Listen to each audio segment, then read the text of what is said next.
In an August interview, Senator, you said, quote, abortion is the killing of an unborn human being, and that you do not believe the dignity and the worth of human life is tied to the circumstances of their conception.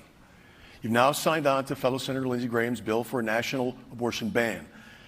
My question to you specifically is, if reelected, if your vote can make a federal abortion ban with no exceptions the law of the land, will you vote yes? Number one, I'm 100% pro-life, because not because I want to deny anyone their rights, but because I believe that innocent human life is worthy of the protection of our laws. That said, every bill I've ever sponsored on abortion, every bill I've ever voted for, has exceptions. Every one of them does, because that's what can pass, and that's what the majority of people support. Now, what was before us today in Congress that you talk about Lindsey Graham's bill, that's a 4-month ban. Okay? That is more lenient than every country in Europe, except for 2. The extremist on abortion in this campaign is Congresswoman Demings.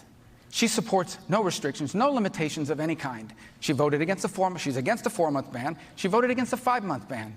She supports taxpayer-funded abortion on demand for any reason at any time up until the moment of birth. That's what she supports. That's the extreme position here. I have shown a willingness to work with people to save unborn innocent human life.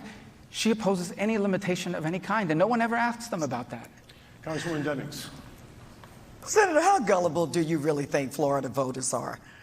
Number one, you have been clear that you support no exceptions, even including rape and incest. Now, as a police detective who investigated cases of rape and incest, no, Senator, I don't think it's okay for a 10-year-old girl to be raped and have to carry the seed of her rapist. No, I don't think it's okay for you to make decisions for women and girls. As a senator, I think those decisions are made between the woman, her family, her doctor, and her faith. And to sit over or to stand over there and say that I don't support abortions up to the time of birth is just a lie. But to help protect the life of the mother, which you looked at that like it was just, that's kind of a side issue. Senator, you know that you have said you don't support any exceptions. But what you're saying tonight... Yeah, number one, the bill that she's attacking me on has exceptions. It has exceptions. That's the bill right now. Number two, you want to talk about extreme? Let me tell you about extreme, because you talk about extreme. Here's extreme. Okay? A child that's born alive after a failed abortion. It happened 11 times in Florida in 2017. It happened 8 times in 2020. A child on a failed abortion born alive. And we had doctors in America that refused to treat or provide medical care to a child born alive. And we tried to pass a law that said that should be a crime. That's infanticide. The abortion failed. The child was born alive and you refused to treat it. And she voted against that. That's how extreme she is. And she still will not tell you. You should ask her, what limits on abortion will you support? Congresswoman? What we know is that the senator supports no exceptions. He can make his mouth say anything today. He's good at that, by the way. What day is it, and what is Marco Rubio saying? I've said time and time again, and he knows it, that I support a woman's right to choose up to the time of viability. Senator, before we go, I want to get back to the original question, because I understand that you said you have supported legislation that has exceptions, and that this particular bill that Lindsey Graham has drafted, you signed on to, does have that up to 4 months. But I asked you a specific question. That is, if you get the chance in another 6-year term to vote for a federal abortion ban with no exceptions, would you vote yes if it would make it the law? No, listen, I've already told people what I don't believe that the value of a human life is determined by the circumstances. Right, I gave but the law that can pass in this country, I'm interested in saving human lives. And that's why every law that's out there has exceptions, including the one that she's attacking me on has exceptions. Every law I've ever passed has exceptions.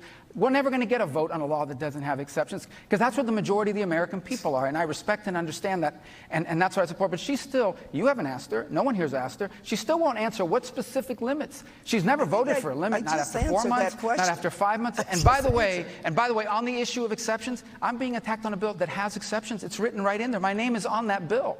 My name is on that bill. There's a reason why no bills are ever introduced without exceptions. That was asked, because that can't pass without that in there, and I understand and recognize it, and that's why I have continued to support bills that have exceptions. But she supports no limits of any kind. That is out of the mainstream. That is radical. She supports letting a doctor let an unborn baby, a born baby born alive, and the doctor doesn't have to treat it? That's time. Another minute to you, Congresswoman Demings. Marco Rubio has been clear that he supports no exceptions, even in the cases of rape and incest. He said it time and time and time again. But what I can say to him, and I can say to Florida, we are not going back, Senator, no matter how obsessed you are with a woman's body and her right to choose. We are not going back to a time where women are treated like second-class citizens or like property. And I'll say it again because obviously he didn't hear or he doesn't want to. I support a woman's right to an abortion up to the time of viability. So, can you ask if she'll support a 24-week ban? Will you support a 24-week ban?